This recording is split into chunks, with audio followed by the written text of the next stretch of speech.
tempat bagaimana kita berhubungan dengan Tuhan, bukan kita berhubungan dengan politik praktis, begitu loh. Apabila masjid dipakai untuk kemudian melindungi atau dipakai untuk wadah berkumpulnya oknum-oknum yang tidak jelas, oknum-oknum yang akan menghancurkan kesatuan dan keutuhan bangsa, itu yang kami tidak inginkan. Maka PJ Gubernur DKI Jakarta harus tidak memberi izin atas adanya reuni 212. Apa kabar? Ada 3 hal menarik dari apa yang dilakukan kelompok 212 yang mengadakan reuni itu. Menarik bukan untuk diikuti, tapi menarik untuk dicurigai. Yang pertama, Titik Soeharto ada di sana mengikuti acara tersebut. Memang sering berhembus dugaan bahwa apa yang dilakukan para alumni 212 itu atas pesanan keluarga Cendana. Yang membackingi Cendana, yang membiayai juga Cendana. Tujuannya apa? Ya silahkan tanya ke keluarga Cendana sana.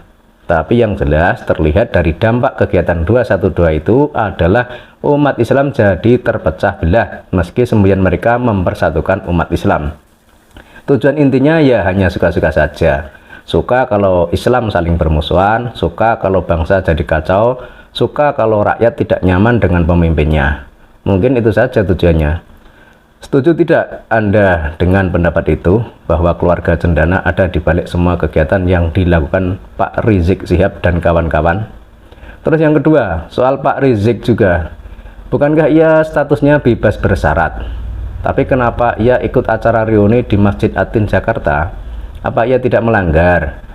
Kalau urusan ini biar pihak kepolisian nanti yang menentukan. Terus yang ketiga, kegiatan yang dilakukan para klub 212 itu mendapat protes dari berbagai pihak. Salah satunya dari mahasiswa yang menggelar aksi demonstrasi di depan Balai Kota DKI Jakarta.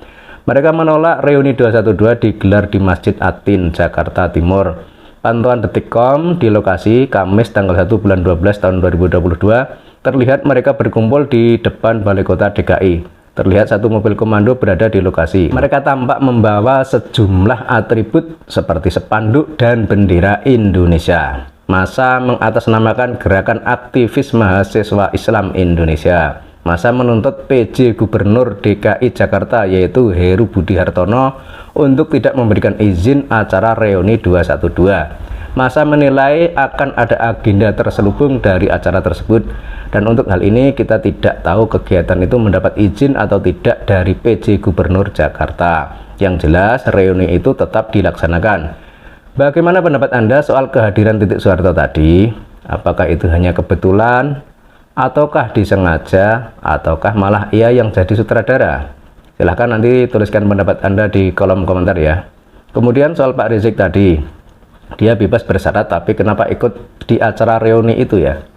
Apakah ia mendapat izin atau memang tanpa izin? Harusnya kalau orang bebas bersyarat itu tidak bebas kemana-mana loh, atau boleh kemana-mana tapi harus atas izin pihak berwenang. Padahal sebagaimana kita ketahui, acara ini mendapat sorotan dari berbagai pihak termasuk negara. Bukan sorotan positif tapi sorotan negatif. Bagaimana mungkin pihak berwajib memberikan izin pada Pak Rizik?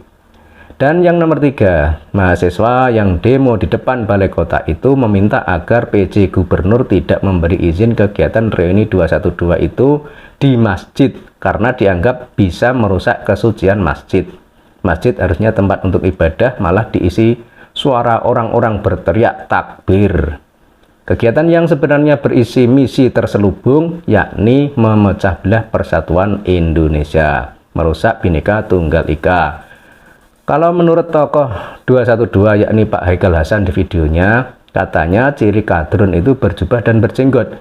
Nah, kalau kita lihat di video reuni 212 di Masjid Atin tadi, itu isinya juga orang-orang berjenggot dan berjubah putih. Apakah ini yang dimaksudkan Pak Haikal Hasan sebagai kelompok kadrun?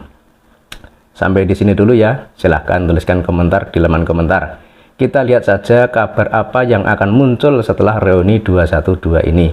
Kita cukup lihat dari YouTube saja, tidak perlu ikut ke sana. Ngapain ke sana? Kayak kurang kerjaan saja.